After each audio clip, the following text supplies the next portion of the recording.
Hello everybody, कैसे हो आप सब लोग। आज हम क्लास 10th की एक सीरीज स्टार्ट कर रहे हैं जिसमें हम क्लास 10th का कंप्लीट सिलेबस करेंगे। क्लास 10th की हम स्टार्टिंग चैप्टर नंबर 2 से कर रहे हैं जिसका नाम है पॉलिनोमियल। इस सीरीज में हम क्या क्या पढ़ेंगे, सारे के सारे इंपॉर्टेंट क्वेश्चंस जो बोर्ड के पर्पज से इंपॉर्टेंट है आपके लिए, एनसीईआरटी के क्वेश्चंस प्लस प्रीवियस ईयर के क्वेश्चंस जो अभी तक बोर्ड ने अपने एग्जाम्स में पूछे हैं। ठीक है, तो आप जितनी भी वीडियोस हम इसमें कराएंगे आप सारी इस वीडियो को ध्यान से देखना और हमारे इस चैनल को शेयर और सब्सक्राइब करो जिससे कि आपको हर एक चैप्टर की वीडियोस मिल पाए। Chapter number 2, polynomial.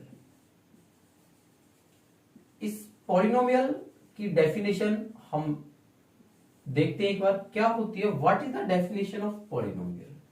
Polynomial an algebraic expression in which power of variable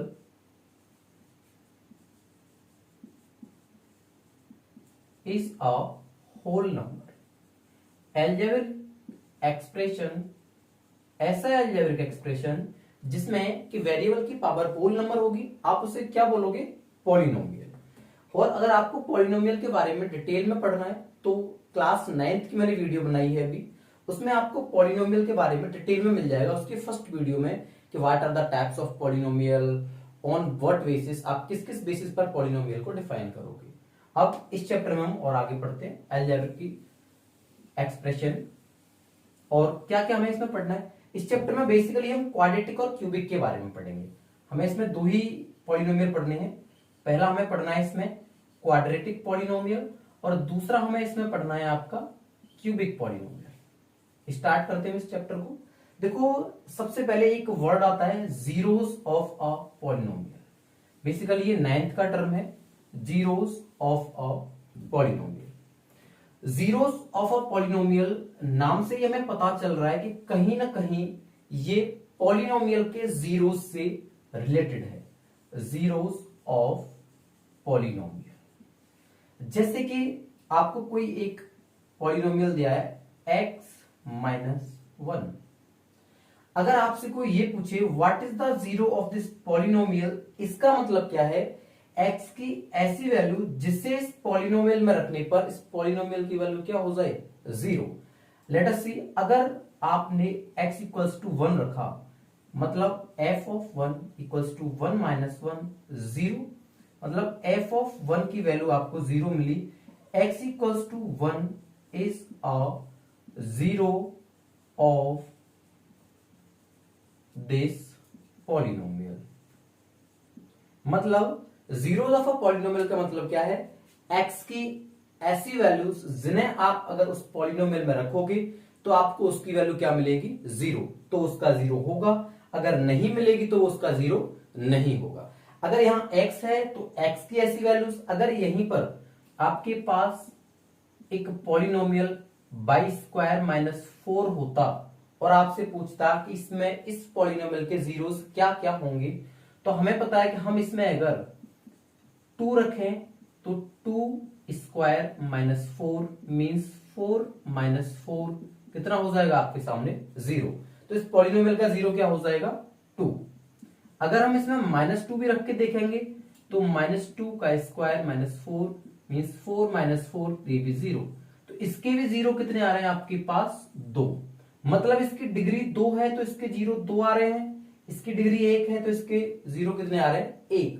इसका मतलब कहीं ना कहीं जीरोस ऑफ अ पॉलिनोमियल और डिग्री ऑफ अ पॉलिनोमियल में क्या है? Relation.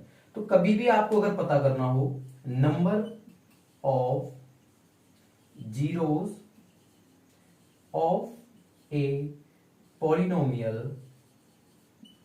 Number of zeros of a polynomial हमेशा वो किसके बराबर होगा? Degree of that polynomial. Degree of polynomial मतलब जिसकी जितनी डिग्री होगी उसके उतने ही क्या होंगे? जीरोस। बेसिकली हम निकालते कैसे थे? देखो 9th में हमें fx बराबर 0 करना होता था क्योंकि हमें इसका 0 निकालना है। fx है किसके बराबर? x - 1। x - 1 equals to 0 means x equals to 1। तो x इक्वल्स टू 1 इसका क्या होगा, एक 0 होगा। सिमिलरली अगर हम इसे देखेंगे तो f बाई बराबर 0 means y square minus 4 equals to 0, या बाई स्क्वायर बराबर 4 और बाई बराबर प्लस माइनस 2, जिसकी जितनी डिग्री होगी उसके उतने ही क्या होंगे, 0 होंगे। तो हमने क्या पढ़ा सबसे पहले, जीरोस ऑफ अ पॉलिनोमियल का मतलब x की या y की, जो भी आपको वेरिएबल दे रखा है उसकी ऐसी वैल्यूज जिन्हें अगर आप उस पॉलिनोमियल में रखोगे तो उस पॉलिनोमियल की वैल्यू क्या हो जाएगी, 0 हो जाएगी। और दूसरी चीज, आपकी जितनी भी पॉलिनोमियल की डिग्री होगी उतने ही उसके क्या होंगे, जीरोस होंगे। ये आप याद रखोगे, कोई परेशानी। अगर एक और इसमें टर्म आता है, जैसे कि मान लो कभी कभी क्या होता है कि कोई संख्या परफेक्ट स्क्वायर होगी, परफेक्ट स्क्वायर के केस में क्या होता है, रिपीटेड जीरोस आते हैं। Perfect square, in case of perfect square repeated zeros, मतलब आपके जो भी परफेक्ट स्क्वायर्स होंगे उनमें हमेशा जीरोस क्या होते हैं, रिपीटेड होते हैं। ये अब आगे पढ़ेंगे, आप इसे फिलहाल नोट डाउन करो जो भी आपके सामने लिखा हुआ है, फिर हम और आगे बढ़ते हैं।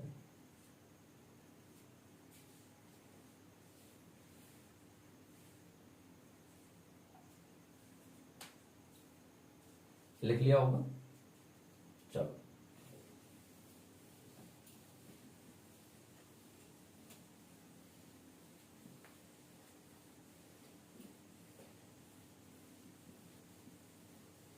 अगला है आपके पास कि अगर आपको कभी भी किसी भी पॉलिनोमियल का ग्राफ दिया जाए तो आप उसके जीरोस कैसे पता लगाओगे। How to find zeros based on graph, based on graph. जैसे कि मैंने अभी आपको बताया, और हम एग्जांपल लेते हैं, एफ एक्स बराबर एक्स माइनस 1, मतलब एक्स की वो वैल्यूज, ऐसी वैल्यूज एक्स की जहां पर आपका एफ एक्स क्या होगा, जीरोस। मतलब अगर आपको कोई ग्राफ ऐसा दे रखा है, जैसे मान लो मैं ग्राफ बनाता हूं, ये आपको ग्राफ है, ये आपको ग्राफ ऐसे करके दे रखा है, आपसे पूछेगा find what is the number of zeros of this polynomial. आपको पता है आपको ऐसी वैल्यूज निकालनी है एक्स की, या एक तरीके से देखा जाए तो एक्स की उन वैल्यूज को निकालना है जहां पर आपका एफ एक्स क्या होगा, 0। आपको पता है एक्स की वैल्यूज पर एफ एक्स बोलो, या आप इसे एज्यूम करो बाई, एक्स की ऐसी वैल्यूज जहां बाई 0 हो, तो आपको पता है on x axis by everywhere 0, पूरी एक्स एक्सिस पर बाई क्या होता है, 0, and on by axis x 0 everywhere. मतलब एक्स एक्सिस पर हमेशा बाई 0 होता है और बाई एक्सिस पर हमेशा एक्स 0 होता है। अगर आपको ये ग्राफ दिया जाए और आपसे बोला जाए कि जो पॉलिनोमियल है वो एक्स में है, तो आपको ये पता लगाना है कि एक्स को कितनी बार कट करेगा, क्योंकि जितनी बार ये एक्स को कट करेगा उतनी ही बार आपको बाई क्या मिलने वाला है, यहां से 0। तो इसके जीरोस कितने होंगे, नंबर ऑफ जीरोस बराबर 3। मतलब क्या पढ़ा हमने, देखो आपको कभी भी ग्राफ के बेसिस पर अगर जीरोस का पता लगाना है तो हम पता कैसे लगाएंगे। देखो सबसे पहले हमने पढ़ा एफ एक्स बराबर एक्स माइनस 1, मतलब एक्स की ऐसी वैल्यूज जिन पर ये पॉलिनोमियल 0 हो जाए उन्हें आप बोलोगे जीरोस ऑफ अ पॉलिनोमियल। तो मुझे एक्स की ऐसी वैल्यूज निकालनी है जहां पर ये पॉलिनोमियल क्या होगा, 0 होगा। और एग्जांपल हम आगे लेके चलते हैं, आप इसे लिखो तब तक।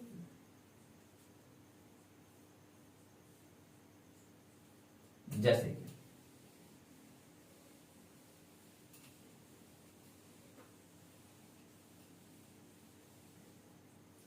अगला एग्जांपल है, आपको मान लो दिया है बाई बराबर एफ एक्स, एक कोई पॉलिनोमियल दिया है, आपको पॉलिनोमियल ये नहीं दिया कि क्या होगा, क्यूबिक है, क्वाड्रेटिक है, आपको नहीं पता, और आपको इसका ग्राफ दे दिया, आपको इसका ग्राफ दे दिया, और ग्राफ कुछ ऐसे करके दिया, इस तरीके से आपसे पूछा है find the number of zero, find the number of zeros. मतलब क्या है कि जो भी आपको पॉलिनोमियल दिया है वो x में दिया है। अगर पॉलिनोमियल x में दिया है इसका मतलब आपको x की ऐसी वैल्यूज को निकालना है जहां पर आपका y क्या होगा, जीरो। तो देखो एक वैल्यू ये है जहां आपका y जीरो होगा, एक वैल्यू ये है जहां आपका y जीरो होगा, एक ये कितनी बार ये ग्राफ आपका एक्स एक्सिस को कट कर रहा है, 5 बार ये ग्राफ आपका एक्स एक्सिस को कट कर रहा है, तो आपके नंबर ऑफ जीरोस कितने हो जाएंगे, 5। मतलब अगर आपको पॉलिनोमियल x में दे रखा है तो आपको ये पता करना है कि ग्राफ कितनी बार x एक्सिस को कट करेगा।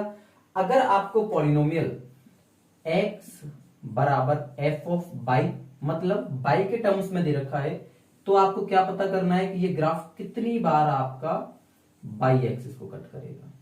1 2 3, थोड़ा सा कर्व बना लो इसे, ये कितनी बार कट कर रहा है इसे, 3 बार।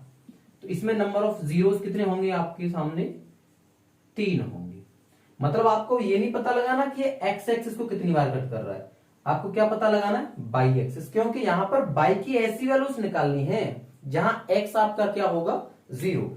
तो बाई की वैल्यूज जहां एक्स जीरो हो ऐसा आपको क्या मिलेगा, सिर्फ बाई एक्सिस पर। एक्स की ऐसी वैल्यूज जहां बाई जीरो हो ऐसा आपको सिर्फ कहां मिलेगा, एक्स एक्सिस पर।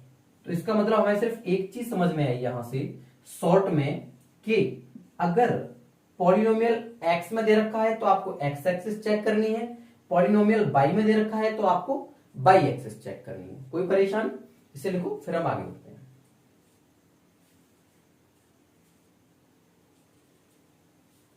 चलो और आगे पढ़ें।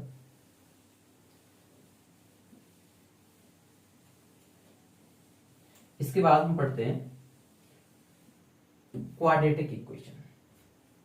क्वाड्रेटिक इक्वेशन के बारे में सब कुछ पढ़ेंगे डिटेल में, क्या क्या है क्या क्या नहीं। क्वाड्रेटिक इक्वेशन,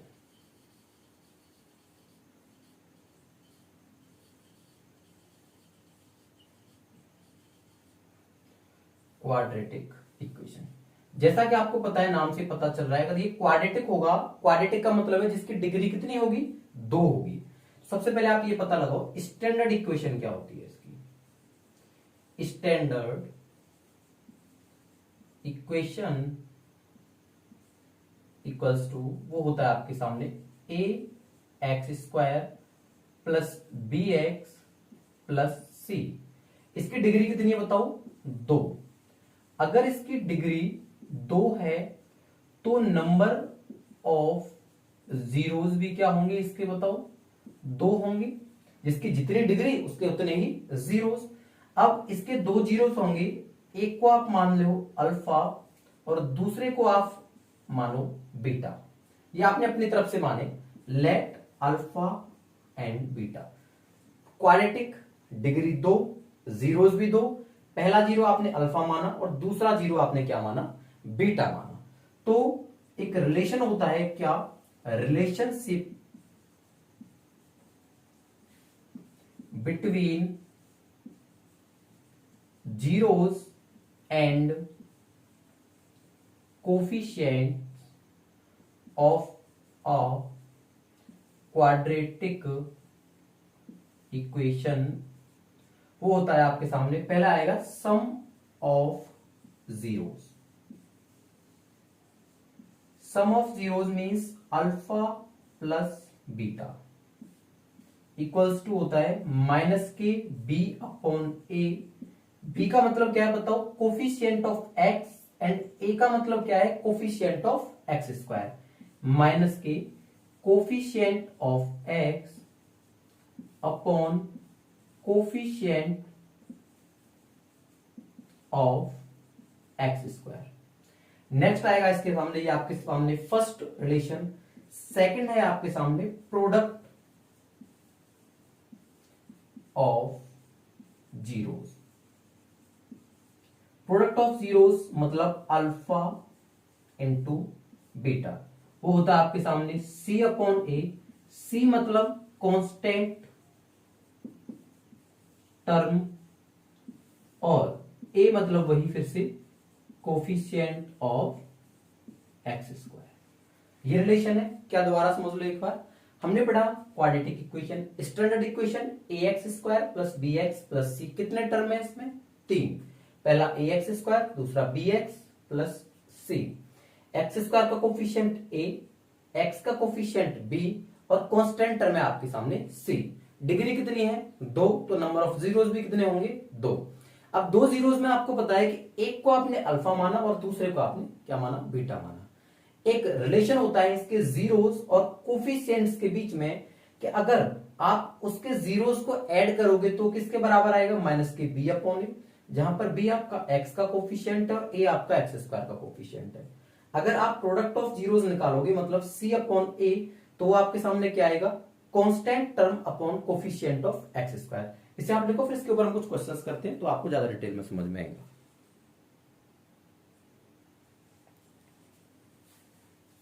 चलो इसे मैं रफ करता हूं।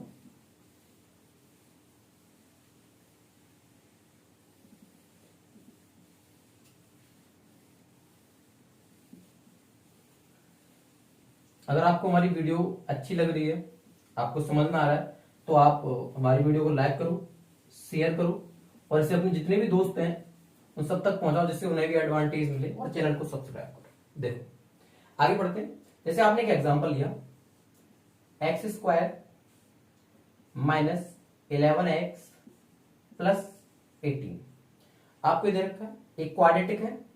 इसमें आप सबसे पहले ये पता लगाओ कि कोफिशिएंट्स क्या है। ऑन कंपेयरिंग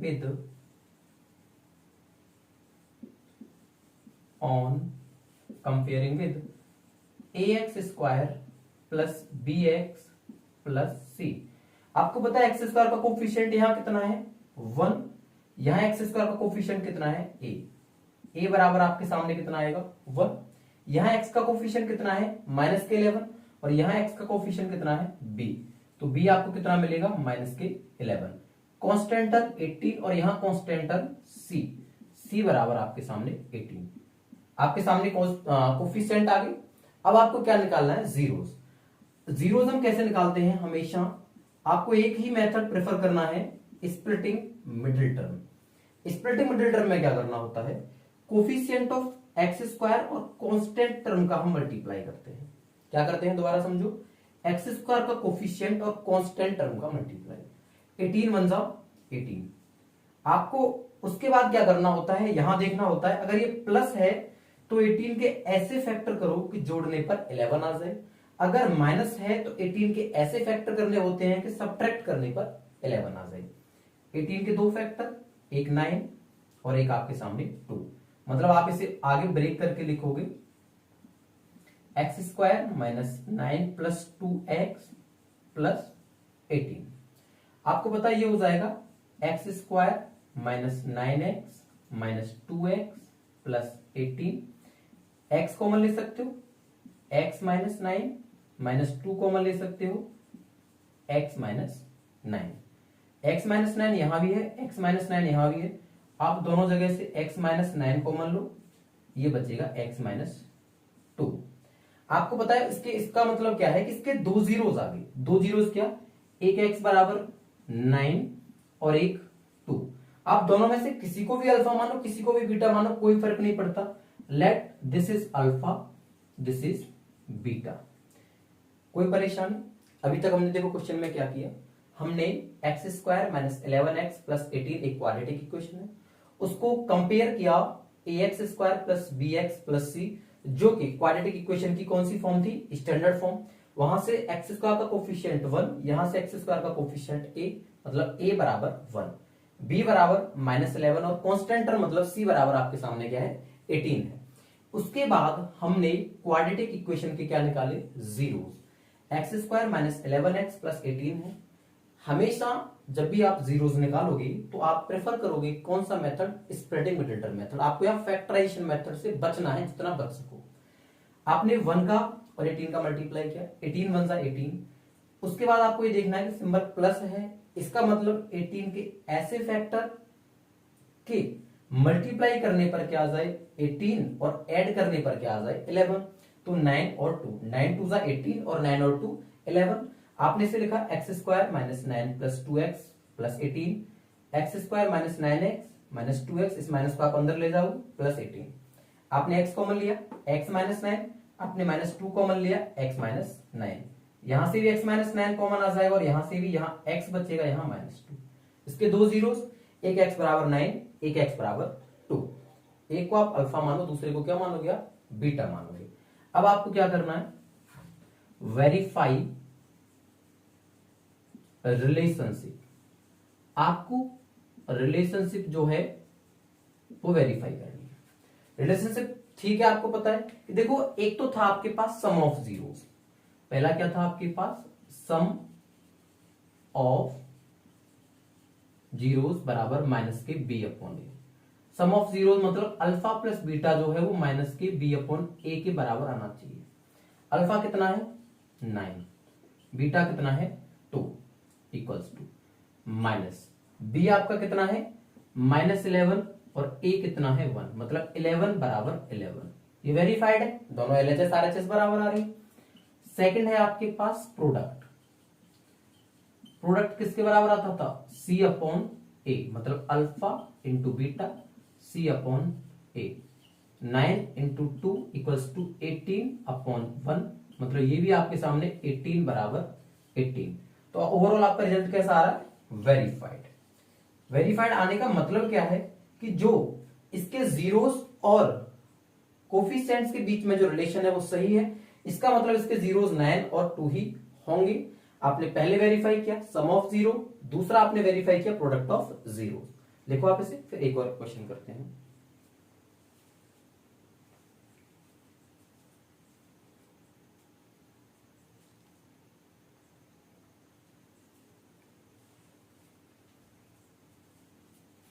चलो अगला एग्जांपल करते हैं।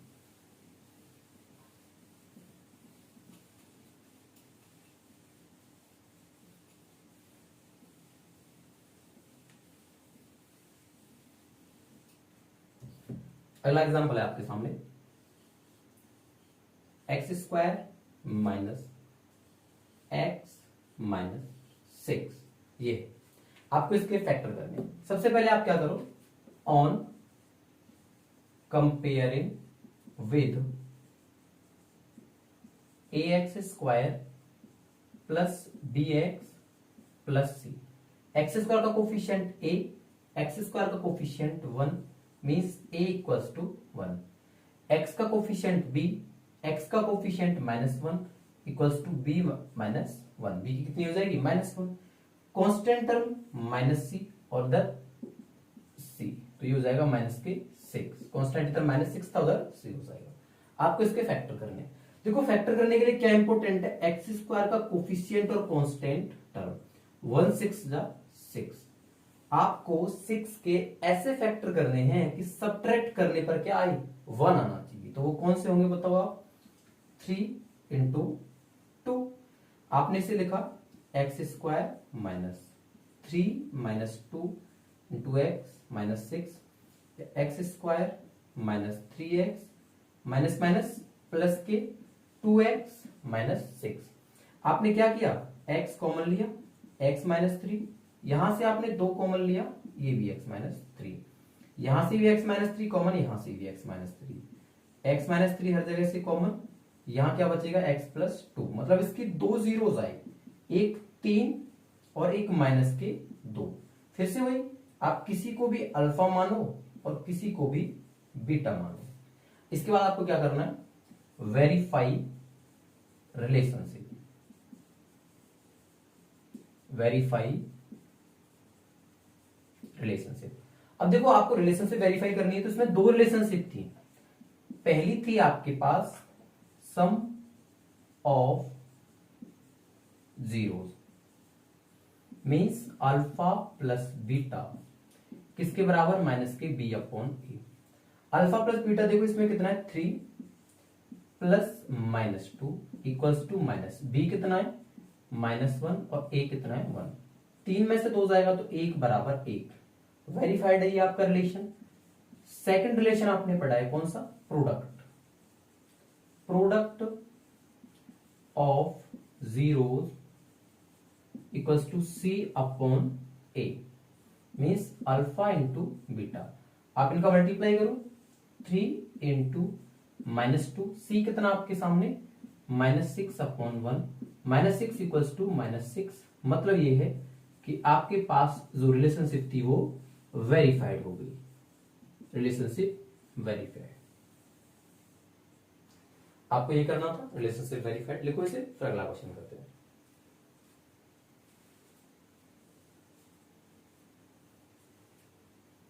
आपको अगर क्वेश्चन के किसी भी स्टेप में डाउट है तो आप कमेंट सेक्शन में बोल सकते हो, जब मैं अगली वीडियो बनाऊंगा तब आपके उस डाउट को क्लियर कर दूंगा। और आप वीडियो को अगर एक बार में समझ में नहीं आया तो आप रिव्यू करके बैक करके दोबारा देख सकते हो। चलो, और आप अच्छे से मेहनत करो, क्योंकि अभी आपके पास काफी टाइम है, लॉकडाउन की वजह से तो वैसे भी आपको काफी टाइम मिल गया। तो स्टेप बाय स्टेप पढ़ते चलो, हर एक सब्जेक्ट को पर डे पढ़ने की कोशिश करो, और जो भी सब्जेक्ट पढ़ो आप कोशिश करो उसके अपने खुद के नोट्स बनाओ, हैंड रिटन नोट्स, जिससे जब आप फाइनल रिवीजन करोगे, एक तो होता है आपके पास कि आपने रफ से फेयर में कन्वर्ट किया, एक होते हैं नोट्स, तो आप कोशिश करो नोट्स बनाने की। जैसे मैथ्स में काफी अच्छे से आप नोट्स बना सकते हो, जो भी फॉर्मूले वगैरह उन्हें एक जगह लिखो और बाद में आप क्या करो, एग्जाम टाइम आप उन्हें रिविजन कर लो। देखो अभी तक आपने क्या पढ़ा था, आपको एक क्वाड्रेटिक दे रखी होती थी, उसके आपने जीरोस निकाले और कोफिशिएंट्स आपको पता था, आपने दोनों के बीच में रिलेशनशिप वेरीफाई कर दिया। अब आपको क्या करेगा, जीरोस देगा। If zeros are given, if zeros are given then find quadratic equation, if zeros are given then find quadratic equation। मतलब आपको अल्फा दे देगा और बीटा दे देगा। तो देखो कैसे, इसके दो तरीके हैं निकालने के। पहला मेथड हम पढ़ेंगे। पहला मेथड क्या है, आपको अल्फा दिया होगा और बीटा दिया होगा, आप अल्फा प्लस बीटा निकालोगे, जो कि किसके बराबर आएगा, माइनस के बी अपॉन ए के बराबर आएगा, और अल्फा इंटू बीटा निकालोगे आप, वो आपके सामने किसके बराबर आएगा, सी अपॉन ए के बराबर आएगा। यहां से आप ए की, बी की और सी की तीनों की वैल्यूज निकालोगे। दोबारा समझो, पहले मेथड में क्या करना, आपको दो जीरो दिए जाएंगे, अल्फा और बीटा, या आपको अल्फा प्लस बीटा और अल्फा इंटू बीटा दिया जाएगा। आप पहले दोनों को ऐड करोगे तो माइनस बी अपॉन ए के बराबर से कंपेयर करोगे, प्रोडक्ट निकालोगे तो सी अपॉन ए के बराबर दोनों को कंपेयर करोगे, वहां से ए बी सी की वैल्यूज निकालोगे और उनको then put in A x square plus B x plus C. फिर आप उन वैल्यूज को किस में रख दोगे, इस इक्वेशन में। ए की जगह पर ए की वैल्यू, बी की जगह पर बी की वैल्यू और सी की जगह पर सी की वैल्यू। सेकंड मेथड क्या है आपके सामने, जैसे कि आपको पता है A x square plus B x plus C quadratic equation की स्टैंडर्ड फॉर्म है। आप इसे जीरो के बराबर मान के चलो अपनी मर्जी से। स्टार्टिंग में आपने इसमें से एक कॉमन लिया पूरे में से, ये हो जाएगा x square plus B upon A into x plus C upon A बराबर जीरो। ए को आप उधर डिवाइड में भेजोगे तो जीरो के नीचे खत्म हो जाएगा, ये सिर्फ क्या बचेगा, x square minus plus B upon A x plus C upon A बराबर जीरो। आपको पता है कि अल्फा प्लस बीटा किसके बराबर है, माइनस बी अपॉन ए के बराबर है। इसका मतलब अगर इस माइनस को आप इधर शिफ्ट करते हो तो आपको बी अपॉन ए की वैल्यू किसके बराबर मिलेगी, माइनस के alpha plus beta. C upon ए किसके बराबर है बताओ, अल्फा इंटू बीटा।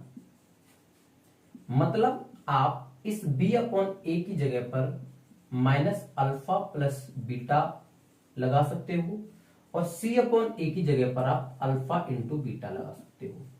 ये आपके सामने सेकंड मेथड है। बट इसमें जब आप इसको सॉल्व करोगे तो सबसे पहली चीज इक्वल्स टू जीरो आप एज्यूम करके चले थे, तो आपको ये नहीं, आपकी रिक्वायर्ड जो इक्वेशन आएगी वो आएगी x square minus alpha plus beta into x plus alpha into beta. इसमें आपको एक चीज और याद रखनी है, देखो वो क्या, इस वाले मेथड में if answer is in denominator then take LCM. अगर आपका आंसर डिनोमिनेटर में आता है, जैसे कि नीचे आ गया, मान लो इधर आ गया 1/2, तो आप उसका एलसीएम लेके सॉल्व करोगे और जो एलसीएम में नीचे संख्या आएगी उसे कहां भेज दोगे, जीरो के पास, तो आपकी क्या निकल आएगी, इक्वेशन। दोबारा मैं एक बार आपको फिर से रिज्यूम करके बताता हूं। आपको जीरोस दिए रखे होंगे, आपको दो जीरोस दे रखे होंगे क्वाड्रेटिक के तौर फॉर बीटा। पहले आप दोनों को ऐड करके निकालोगे, बी अपॉन ए से कंपेयर करो, प्रोडक्ट करके निकालोगे, सी अपॉन ए से कंपेयर करोगे, एबीसी की वैल्यू आ गई ना, इसमें रख दोगे, आंसर आ जाएगा। दूसरा मेथड, आपने इसमें से ए कॉमन लिया, ए कॉमन लिया तो ये इसका प्रूफ है, x square plus B upon A x बचेगा plus C upon A. B upon A की जगह पर आपने लगाया माइनस के अल्फा प्लस बीटा और सी अपॉन ए की जगह पर लगाया आपने अल्फा इंटू बीटा। अब आपको पता है कि ये आपके सामने रिक्वायर्ड इक्वेशन हो जाएगी। सिर्फ इसमें फर्क क्या है कि आपका अगर आंसर डिनोमिनेटर में आता है तो आप इसे किस में कन्वर्ट कर दोगे, न्यूमरेटर में। लिखो इसे, फिर हम आगे पढ़ते हैं।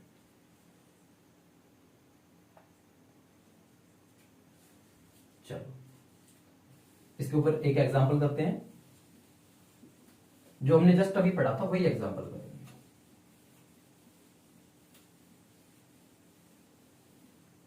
जैसे हमें जीरोस दिए हैं, एक जीरोस का दिया है 9 और दूसरा आपको दिया है 2।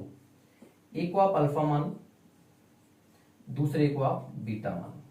अगर आप पहले मेथड से करोगे तो अल्फा प्लस बीटा बराबर होता है माइनस बी अपॉन ए के। अल्फा कितना है 9 प्लस 2 बराबर माइनस बी अपॉन ए, या माइनस के बी अपॉन ए बराबर 9 और 2 11 है। अल्फा इंटू बीटा होता है आपके सामने C upon A, means 9 into 2 equals to C upon A, या सी अपॉन ए आपके पास 18 आएगा।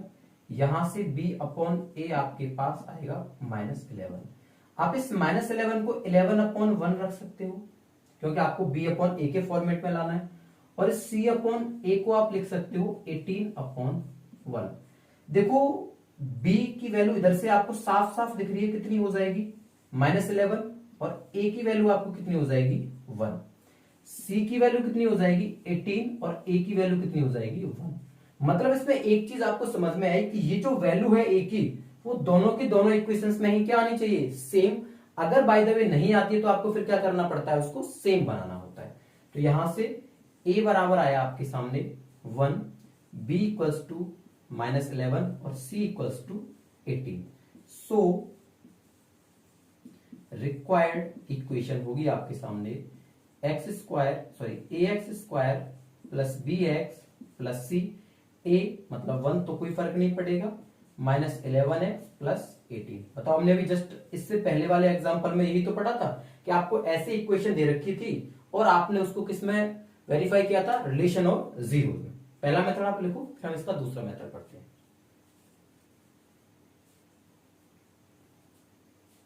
चलो दूसरा मेथड।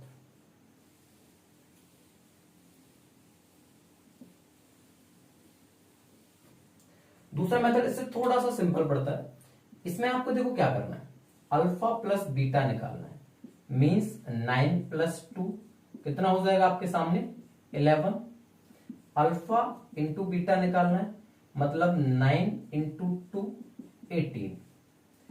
इक्वेशन क्या होती थी बताओ, अभी हमने जस्ट पढ़ा है, x square minus alpha plus beta into x plus alpha into beta. X square minus alpha plus beta मतलब 11x, अल्फा इंटू बीटा मतलब 18। ये भी आपके सामने रिक्वायर्ड इक्वेशन है। तो बताओ उससे सिंपल है कि नहीं, ये मेथड आपके सामने सिंपल है। बस इसमें क्या है कि जो आप यहाँ इक्वल्स टू 0 मान रहे थे, तब इक्वेशन लिखोगे तब उस 0 को आप यहाँ पर नहीं लिखोगे, आप इसे लिख लो। आज के लिए सिर्फ इतना ही, और बाकी हम कल की जो नेक्स्ट क्लास होगी उसमें पढ़ेंगे। आप इस पूरे का कल वाली क्लास के लिए पूरे का रिवीजन करके तैयार रखना। उसमें मैं सिर्फ क्वेश्चंस कराऊंगा, आपको अच्छे से प्रैक्टिस कराई जाएगी। कुछ नए क्वेश्चंस होंगे, कुछ एनसीईआरटी के क्वेश्चंस होंगे। आपको अगर वीडियो पसंद आई है तो आप इसे अपने दोस्तों के साथ शेयर करो, और आपका अगर कोई भी डाउट होता है या आपको कोई भी प्रॉब्लम है तो आप कमेंट सेक्शन में बोल सकते हो। ठीक है, थैंक यू।